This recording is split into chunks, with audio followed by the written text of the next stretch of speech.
You've reached the SeaBank Chronicles, a natural sound theater transporting you through the living science of Southeast Alaska. Produced by the Alaska Sustainable Fisheries Trust in partnership with Southeast Alaska Conservation Council. This is Beth, your radio operator. We live in extraordinary times where science and mystery meet in a swiftly changing world. To enter the SeaBank Chronicles, just keep listening. Logbook 2, Transmission 1, Cruising Toward a Pollution Solution. Weather data shows it's a beautiful day in the SeaBank. Locals are out on the water, so are visitors from around the world, awed by the beauty of Southeast Alaska and contributing to the local economy. We had an economics lesson scheduled for today, but let's close that textbook and pull out a snorkel instead. Just one economics term you'll find useful on your mission today. Negative externality. The cost of producing a good or service that's transferred from the parties directly involved to a third, uninvolved party. Put on your wetsuit while I fill you in on negative externalities in world oceans. In 2020, stricter regulations impacted the use of heavy fuel oils by large vessels, including cruise ships. Made from bottom-of-the-barrel residues, heavy fuel oils, also known as bunker fuels, are high in pollutants like sulfur oxides, nitrates, toxic metals, and a restricted class of compounds called polycyclic aromatic hydrocarbons, or PAHs. So heavy fuel oils were eliminated, right?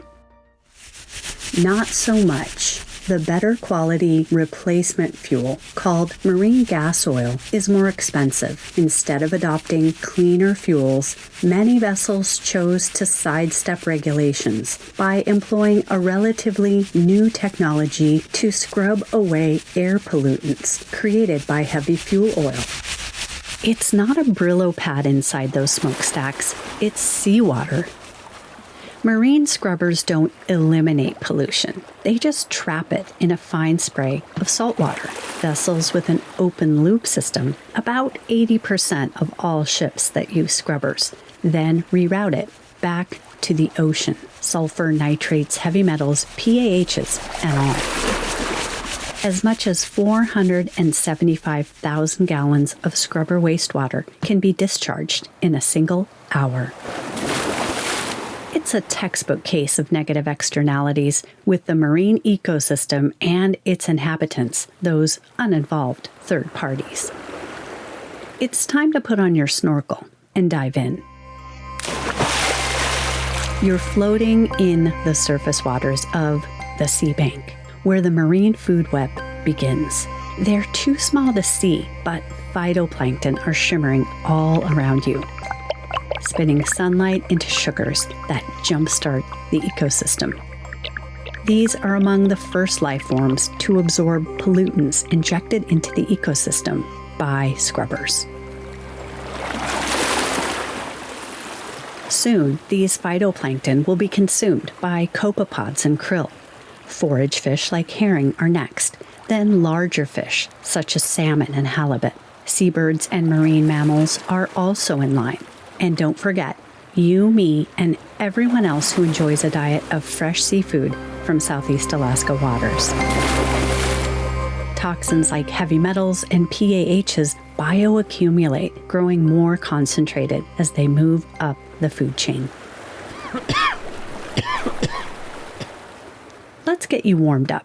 There's a towel in your pack and a couple of bright spots.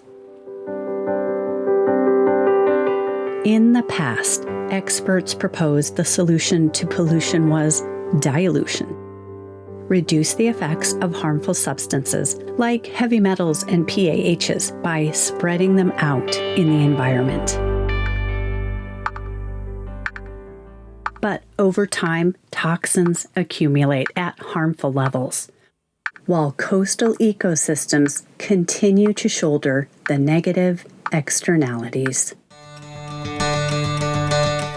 first bright spot.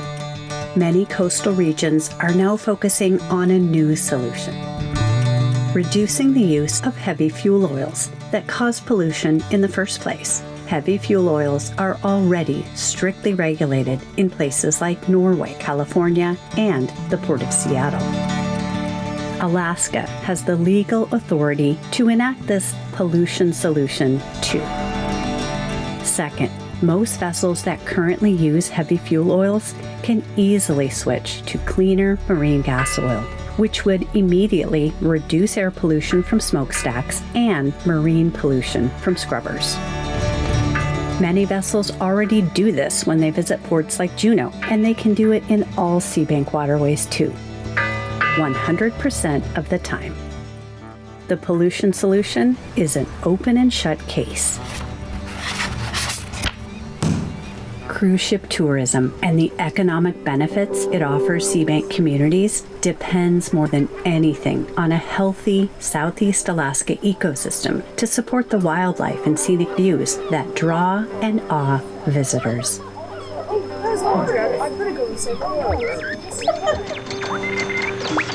It looks like we're losing signal. You can learn more about sustainable cruise ship tourism from Southeast Alaska Conservation Council at seacc.org and at its town hall meeting this October. Gunish Chish to the Tlingit, Haida, and Tsimshian people for stewarding these lands and waters since a time beyond human memory, and for sharing them with all who make the SeaBank home. When in doubt, keep listening to the places where science and mystery meet.